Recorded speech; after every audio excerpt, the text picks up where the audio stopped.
पोलिसांनी आत्मपरीक्षण करून दुरुस्त्या करण्याची गरज आहे, असे मत गृहमंत्री आर पाटील यांनी व्यक्त केले. सेवानिवृत्तीनिमित्त माजी अप्पर पोलीस महासंचालक अशोक दिवरे यांचा पुणेरी पगडी, शाल, उपरणे, सन्मान चिन्ह देऊन पाटील यांच्या हस्ते सत्कार करण्यात आला.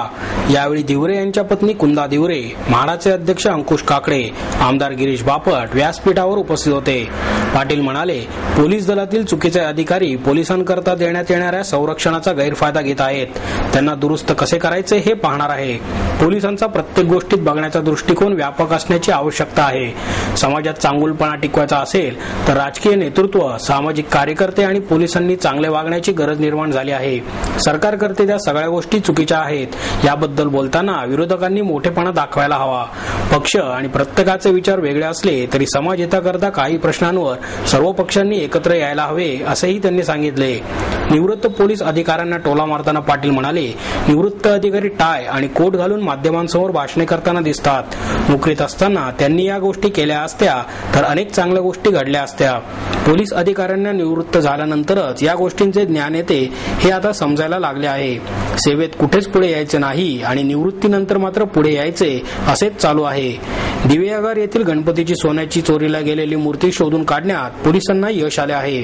त्यामध्ये राजगड, औरंगाबाद आणि पुण्याच्या पथकांनी चांगली कामगिरी बजावली. ती मूर्ती चोरांनी वितळवली आहे, परंतु तरीही वितळलेल्या मूर्तीचे सोने गावकऱ्यांना परत करण्यास कोर्टामध्ये प्रयत्न करणार असल्याचेही पाटील यांनी सांगितले.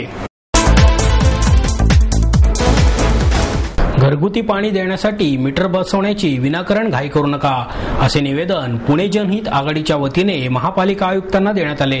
समान पाणी पुरवठा योजनेचा विकास आराखडा तयार झाला नसताना महापालिका घरगुती पाणी देण्यासाठी मीटर बसवण्याची विनाकारण घाई करत आहे. घरगुती वापरासाठी मीटर बसवण्यापूर्वी महापालिकेने पाण्याचे मोजमाप करण्यासाठी मुख्य वाहिन्यांवर मीटर बसवण्याचे काम पूर्ण करावे, अशी मागणी पुणे जनहित आघाडीने केली आहे. महापालिकेने समान पाणी वाटपासाठी मीटर पद्धतीने पाणी पुरवठा करण्याचा प्रस्ताव मान्यतेसाठी सर्वसाधारण सभेपुढे ठेवला आहे. या संदर्भात पुणे जनहित आघाडीने महापालिका आयुक्त महेश पाठक यांना निवेदन दिले आहे. त्याची माहिती आघाडीचे अध्यक्ष उज्ज्वल केसकर यांनी दिली. ते म्हणाले, समान पाणी पुरवठा योजनेचा आराखडा तयार करण्याचे काम SGI या इटलीच्या कंपनीला दिले आहे. पहिल्या टप्प्याच्या कंपनीने कामाचा विकास आराखडा तयार करून त्याला JNNRUM ची मंजुरी घेणे बंधनकारक आहे. यासाठी करारामध्ये देण्यात आलेली 6 महिन्यांची मुदत 21 मे रोजी संपत आहे, परंतु कंपनीने अद्याप आराखडा सादर केलेला नाही. असे असताना महापालिका घरगुती पाणी पुरवठ्यासाठी मीटर पद्धतीचा आग्रह धरण्याचे कारण नाही. मीटरसाठी सुमारे 476 कोटी रुपये खर्च येणार आहे. पैसे खर्च करून पाणी पुरवठा सुरळीत कसा होणार आहे याचे स्पष्टीकरण प्रशासनाने करावे. महापालिकेने पाणी पुरवठ्याचे ऑडिट करण्यासाठी मुख्य वाहिन्यांवर 325 फ्लो मीटरचे काम हाती घेतले आहे. त्यापैकी केवळ 36 मीटरच बसवले आहेत. तसेच CWPRAच्या अहवालाप्रमाणे पालिका अद्याप बंद पाईपलाईन मधून पाणीही उचलत नाही. त्यामुळे मीटर पद्धती घाईघाईने लादू नका, अशी मागणी केल्याचे त्यांनी सांगितले. विविध प्रकारांनी बहरलेला समर बोनांझा हा बाल चित्रपट महोत्सव 15 आणि 16 मे रोजी आयोजित करण्यात आला आहे. भाषा फाउंडेशनने चिल्ड्रन्स फिल्म सोसायटी ऑफ इंडियाच्या सहकार्याने महोत्सवाचे आयोजन केले आहे. महोत्सवाचे उद्घाटन 15 मे रोजी सकाळी 9 वाजता बाल कलाकार केतकी माटेगावकर हिच्या हस्ते होणार आहे.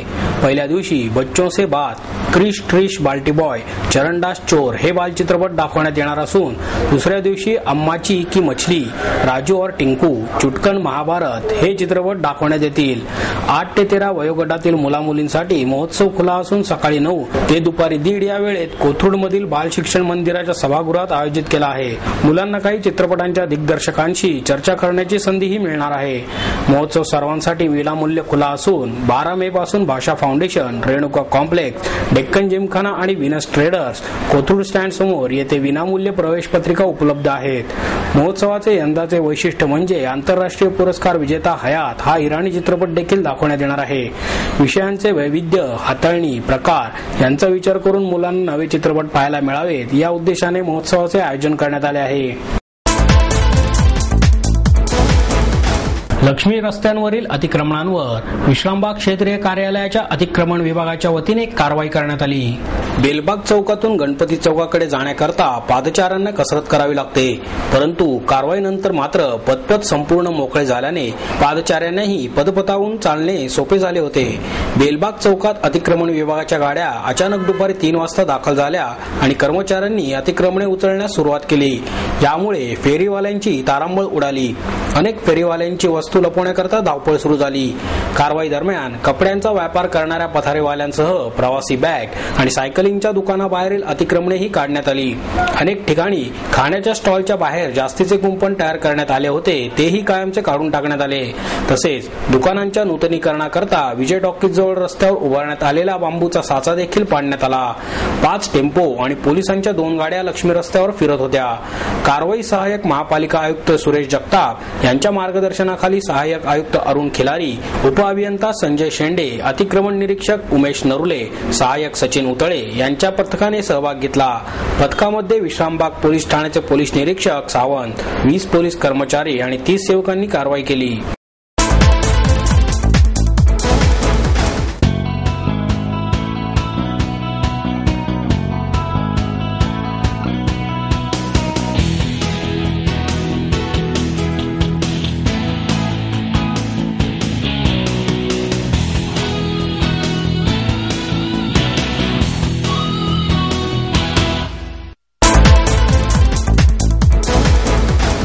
शुल्क नियमन कायदा करण्याच्या मागणीसाठी महापॅरेंट्स असोसिएशनच्या वतीने धरणे आंदोलन करण्यात आले. शुल्क नियमन कायदा अस्तित्वात येण्यासाठी 2 वर्षांपासून सरकारी कार्यालयातून फिरत आहे. मात्र हा कायदा अस्तित्वात येऊ नये यासाठी राजकीय हितसंबंधातून प्रयत्न होत असल्याचा आरोप करत यासाठी राज्यभर आंदोलन करण्याचा निर्धार पालकांनी केला. महापॅरेंट्स असोसिएशनच्या वतीने राज्यभर आंदोलन करण्यात येणार आहे. या आंदोलनाची सुरुवात गुरुवारी पुण्यापासून झाली. विविध शाळांच्या पालक संघटनांचे सभासद यात सहभागी झाले होते. 2 वर्षांपासून राज्यातील पालक या कायद्याच्या अंमलबजावणीच्या प्रतीक्षेत आहे. हा कायदा अस्तित्वात येण्यासाठी राष्ट्रपतींची सही राहिल्याचे सांगण्यात येते. काही राज्यात या कायद्याची अंमलबजावणी झाली, परंतु आपल्याकडे त्यासाठी अडचण येते आहे. याबाबत सरकार उदासीन असून बहुतांश शिक्षण संस्था राजकीय नेत्यांच्या असल्याने हा कायदा अस्तित्वात आणण्यासाठी टाळाटाळ होत आहे. येत्या शैक्षणिक वर्षापासून हा कायदा अस्तित्वात येण्यासाठी जिल्हाधिकारी आणि राज्याचे शिक्षण संचालक यांना निवेदन दिले आहे. हा कायदा अस्तित्वात येईपर्यंत एखादा अध्यादेश काढण्यात यावा. त्यानुसार गेल्या वर्षी इतकेच शुल्क आकारण्यात यावे अशी मागणीही संघटनेने यावेळी केली.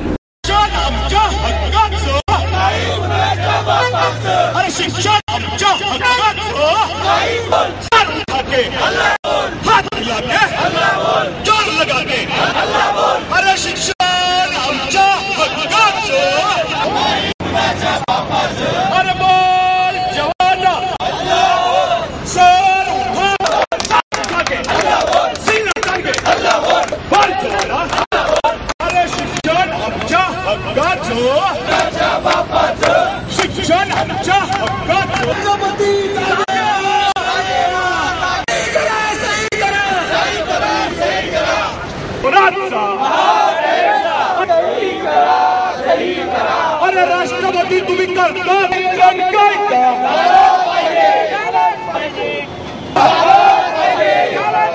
अरे शुल्क नियंत्रण कायदा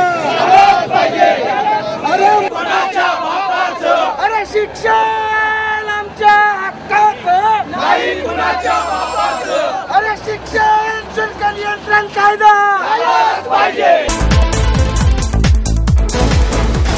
DES फर्ग्युसन करंडक पुरुष टेनिस स्पर्धेचे 12 मे पासून आयोजन करण्यात आले आहे.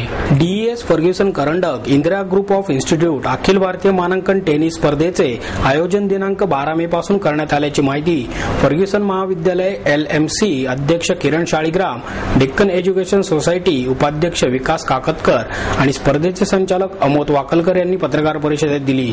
स्पर्धेत माजी डेव्हिस कप खेळाडू नितीन कीर्तने, विनोद श्रीधर, सुनील कुमार सिपेया असे राष्ट्रीय आणि आंतरराष्ट्रीय खेळाडू सहभागी होणार आहेत. डेक्कन एज्युकेशन सोसायटी आयोजित स्पर्धा फर्ग्युसन महाविद्यालयाच्या कोर्टवर दिनांक 12 मे ते 19 मे दरम्यान होणार असून एकेरी आणि दुहेरीचे सामने खेळवले जाणार आहेत. स्पर्धेचे उद्घाटन इंदिरा ग्रुप ऑफ इन्स्टिट्यूटचे मनुष्यबळ आणि व्यवस्थापनाचे संचालक संदीप गायकवाड आणि फर्ग्युसनचे अध्यक्ष किरण शाळीग्राम यांच्या हस्ते दिनांक 15 मे रोजी सकाळी 10 वाजता होणार आहे. स्पर्धेत एकूण 2 लाखांची पारितोषिके प्रदान करण्यात येणार आहेत. विजेत्या खेळाडूला 15,600 रुपयांचे तर उपविजेत्याला 10,800 रुपयांचे पारितोषिक देण्यात येणार आहे. दुहेरीच्या विजेत्या जोडीला 7,560 रुपये तर उपविजेत्या जोडीला 3,960 रुपयांची पारितोषिके देण्यात येणार आहेत. एकेरीच्या विजेत्याला 30 तर उपविजेत्याला 22 AIT गुण मिळणार आहेत. स्पर्धेची एकेरी गटाची पात्रता फेरी हा ओपन ड्रॉ आहे. बस मार्गाच्या माहिती पुस्तिके जाणीवपूर्वक लाल महालातील दादोजी कोंडदेव पुतळ्याबाबत उदात्तीकरण करण्यासाठी माहिती आणि फोटो छापण्यात आल्याच्या निषेधार्थ संभाजी ब्रिगेडच्या वतीने निवेदन देण्यात आले. पुणे महानगर परिवहन महामंडळाच्या वतीने दरवर्षी जनतेचे प्रबोधन व्हावे या उद्देशाने शहरातील संपूर्ण बस मार्गाची माहिती पुस्तिका छापली जाते. यामध्ये खोडसाळपणे वादग्रस्त आणि समकालीन इतिहासामध्ये ज्याला कुठलाही पुरावा नाही अशी दादोजी कोंडदेव यांच्या उदात्तीकरणासाठी गुरु म्हणून सांगण्याचा आणि तसा फोटो देखील छापण्याचा खोडसाळपणा केला आहे. राष्ट्रमाता जिजाऊ आणि छत्रपती शिवाजी महाराज यांची ही बदनामी आहे. यामध्ये लाल महालाची माहिती ही फक्त 1.5 ओळीची छापली आहे. याचा निषेध म्हणून संभाजी ब्रिगेडच्या वतीने पुणे महानगर परिवहन महामंडळाचे अध्यक्ष आणि व्यवस्थापकीय संचालक RN जोशी यांना निवेदन दिले. पुणे महानगरपालिकेने आणि प्रशासनाने इतिहासाचे सर्व पुरावे तपासून आणि तज्ज्ञांच्या मदतीने वादग्रस्त दादोजी कोंडदेव यांचा पुतळा लाल महालातून 27 डिसेंबर 2010 रोजी काढला. असे असताना देखील पुणे शहराचा सामाजिक समतोल बिघडावा या उद्देशाने पुणे महानगर परिवहन महामंडळाने ही चुकीची माहिती छापली आहे. या घटनेचा संभाजी ब्रिगेडच्या वतीने निषेध करण्यात आला. या संबंधित घटनेचा ताबडतोब खुलासा करावा आणि या माहिती पुस्तिकेत जिजाऊ आणि शिवरायांच्या संपूर्ण जीवन कार्याचा आढावा छापावा अशी मागणीही यावेळी करण्यात आली. ज्यांनी अशी खोडसाळपणे चुकीची माहिती छापून समाजाची दिशाभूल करण्याचा प्रयत्न केला आहे अशा सर्व व्यक्तींचे तत्काळ निलंबन करावे. तसेच बेजबाबदार व्यक्तींवर तत्काळ कार्यवाही करावी. दोषींचे निलंबन करून कायदेशीर कारवाई न झाल्यास संभाजी ब्रिगेड तीव्र आंदोलन करणार आहे असा इशारा संभाजी ब्रिगेडच्या वतीने यावेळी देण्यात आला. जय जिजाऊ. मी संतोष शिंदे, कार्याध्यक्ष संभाजी ब्रिगेड पुणे जिल्हा. पुणे महानगर परिवहन महामंडळाच्या वतीनं त्यांची एक पुस्तिका छापण्यात आलेली आहे, वेळापत्रक. त्यामध्ये परत एकदा लाल महालातील दादोजी कोंडदेव पुतळ्याच्या विषयी आणि त्यांच्या गुरुत्वाच्या विषयी त्या पुस्तिकेमध्ये उल्लेख केलेला आहे. तो अत्यंत वादग्रस्त आहे. संभाजी ब्रिगेडची प्रमुख मागणी अशी आहे की या पुस्तिकेतील लाल महालातील दादोजी कोंडदेवचा पुतळा पुणे महानगरपालिका, त्याचे सन्माननीय आयुक्त आणि सर्व प्रशासनाने सन्मानाने तो पुतळा त्या लाल महालातून काढून टाकलेला आहे. असं असताना देखील जाणीवपूर्वक खोडसाळपणे PMPLच्या वतीनं त्या पुस्तकामध्ये तो वादग्रस्त मजकूर टाकलेला आहे. संभाजी ब्रिगेडची प्रमुख मागणी अशी आहे की त्या पुस्तकात मजकूर टाकणाऱ्या सर्व संबंधितांवर कायदेशीर कडक कारवाई करून त्यांचं निलंबन झालं पाहिजे. जर त्यांचं निलंबन झालं नाही तर आम्ही या विरोधात तीव्र आंदोलन करू. यांचं निलंबन हाच या मागचा उद्देश आहे. वर या PMPLचे प्रमुख व्यवस्थापक आणि संचालक जोशी साहेबांना आम्ही अशी विनंती केली की जर आपण या 2 दिवसात निर्णय घेतला नाही तर आपल्या विरुद्ध आम्ही रीतसर कायदेशीर गुन्हा दाखल करू आणि याचे पूर्ण पडसाद त्यांना याचा परिणाम भोगावा लागेल.